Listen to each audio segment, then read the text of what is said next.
Hello everyone, welcome back to all of you in my YouTube channel. आज सबसे पहले हम अ लिमिट ऑफ का प्रयोग करना सीखेंगे, जिसकी हिंदी होती है कि हद होती है। बर्दाश्त करने की भी एक हद होती है।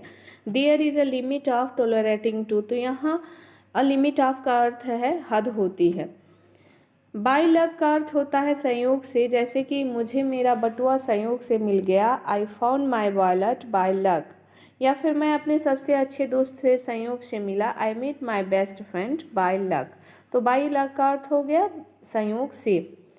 संयोग से या वैसे के लिए हम बाय एनी चांस का भी प्रयोग करते हैं। वैसे क्या आप जानते हैं कि निकटतम बस स्टॉप कहाँ है? इसके लिए आप कहेंगे कि by any chance do you know where the nearest bus stop is. कि नियरेस्ट मतलब कि पास में कोई बस स्टॉप कहाँ है। दूसरा सेंटेंस आप देख ही रहे हैं स्क्रीन पर। एक ही स्ट्रक्चर पे दो सेंटेंस हमने बनाए हैं। पर गई हो या गए हो, मान लीजिए कोई इंसान है, किसी इंसान जैसा गया है, अपने पापा जैसे गया है, या फिर कोई लड़की है वो अपनी माँ पर गई है।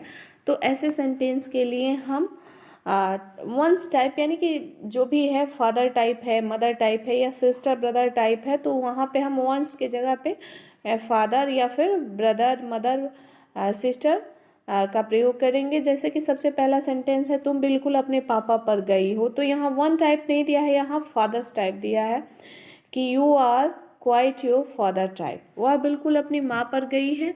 She is quite her mother type. वह अपनी मम्मी पे गई है। अब है कि वे ऑफ माई बजट।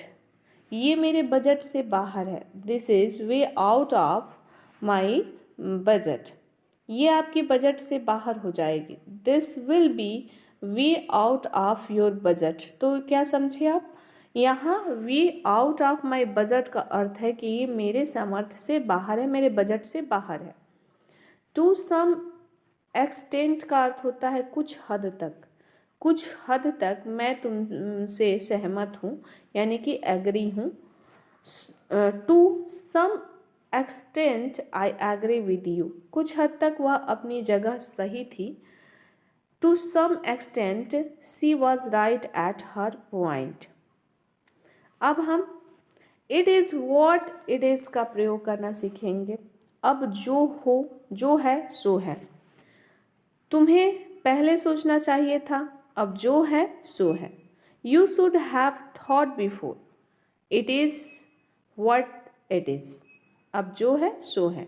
अब पछताने का फ़ायदा क्या? अब जो है सो है।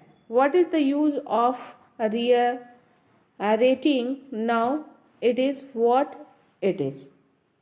बाय द नेम ऑफ से जाना जाता है या फिर था। वह रमेश के नाम से जाना जाता है। He is known by the name of Ramesh. वह रमेश के नाम से जाना जाता है। वह अरुण शर्मा के नाम से मशहूर लेखक है। He is a famous writer bye the name of Arun Sharma. तो से जाना जाता है जब कोई व्यक्ति किसी व्यक्ति के नाम से जाना जाता है या किसी चीज़ से जाना जाता है, तो वहाँ पे इसका प्रयोग हम करते हैं। थोड़ी देर पहले या कुछ समय पहले।